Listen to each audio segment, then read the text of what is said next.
Now students, as you already know, that a polarizer is an optical device which transforms unpolarized light into polarized light, isn't it? It transforms an unpolarized light into polarized light. Transforms an unpolarized light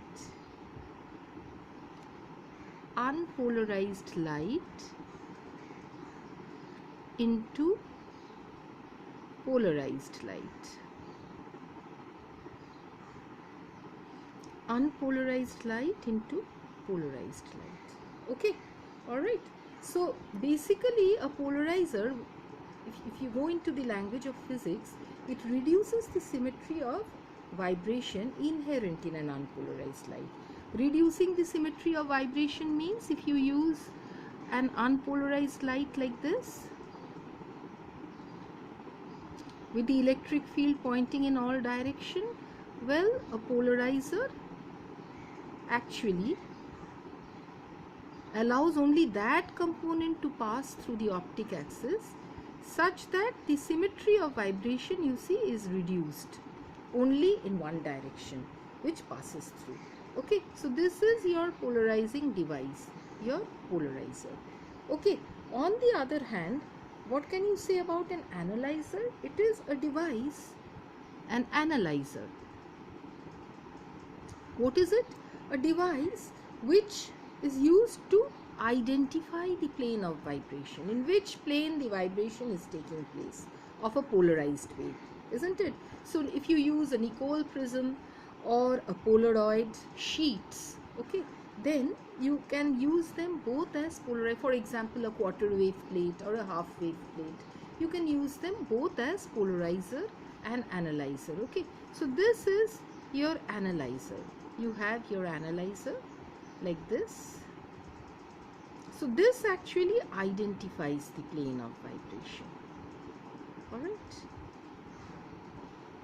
in which plane the vibration is taking place, it identifies that. Now one important thing that we would now like to show, that suppose say, well, if this is, suppose say these are your x and y axis. Okay, all right, suppose say this is your x and y axis, and if your incident beam, all right, your original beam electric field original intensity is E0, suppose say only it can be broken up into two components along x and y direction. All right, now the optic axis of your polarizer is such that it actually matches with the y axis. So as you see over here, only one component, E0 cos theta, will pass through, isn't it? E0 sin theta is blocked.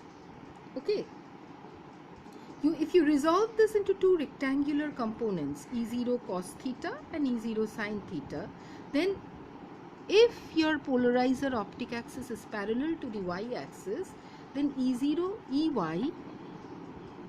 EY equal to E0 cos of theta will pass through, E0 sin of theta will be blocked, isn't it?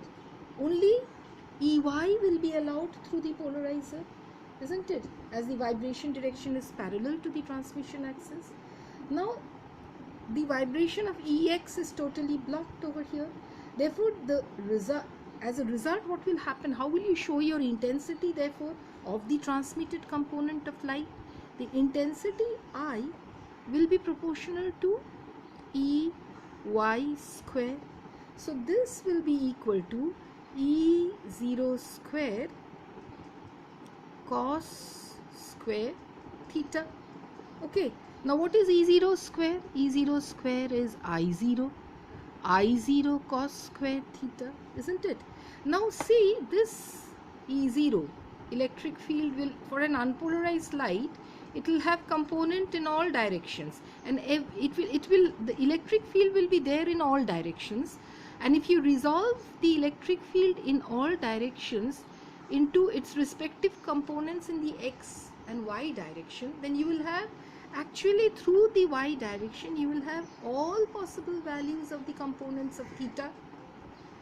All possible values of theta will pass through y, isn't it? The components of the electric field of an unpolarized light making various angles of theta, the components of that which are parallel to y will pass through y, isn't it? So all the values of theta are equally probable in the unpolarized light. Therefore, the fraction of light, if you calculate the fraction of light,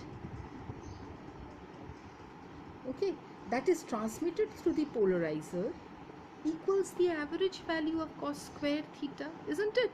So what is the fraction? If you take the light transmitted as I and the original intensity as I0, then the fraction is I by I0.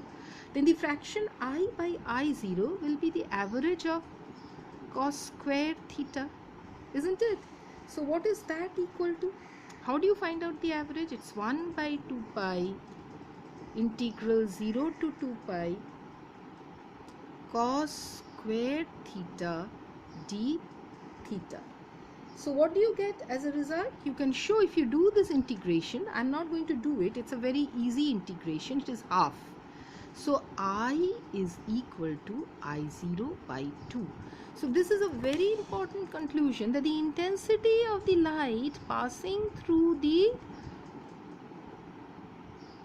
polarizer is half of the original intensity. The ultimate intensity I of light passing through the polarizer is just half of the original intensity. Okay, all right. So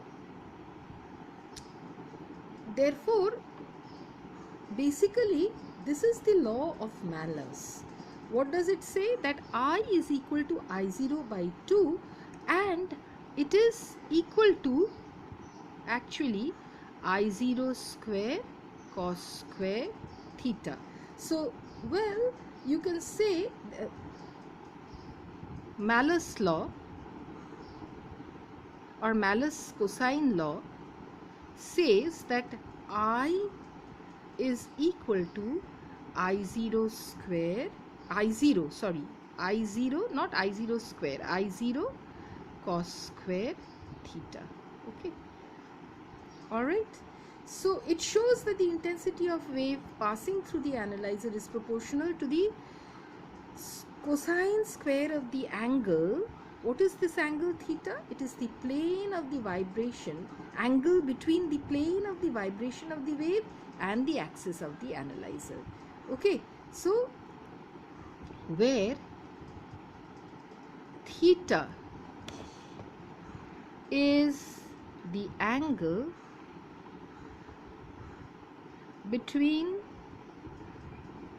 the plane of vibration of the wave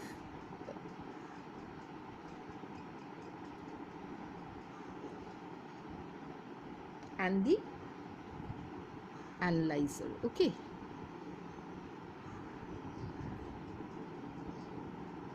between the, shall we write it here, plane of vibration of the wave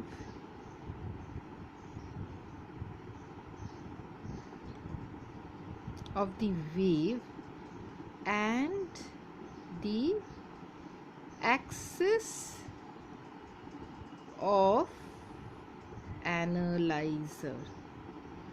Plane of vibration of the wave and the axis of analyzer. Okay, so let's stop over here. That is Malus law. Okay, the intensity of light transmitted by the analyzer, when will it be maximum?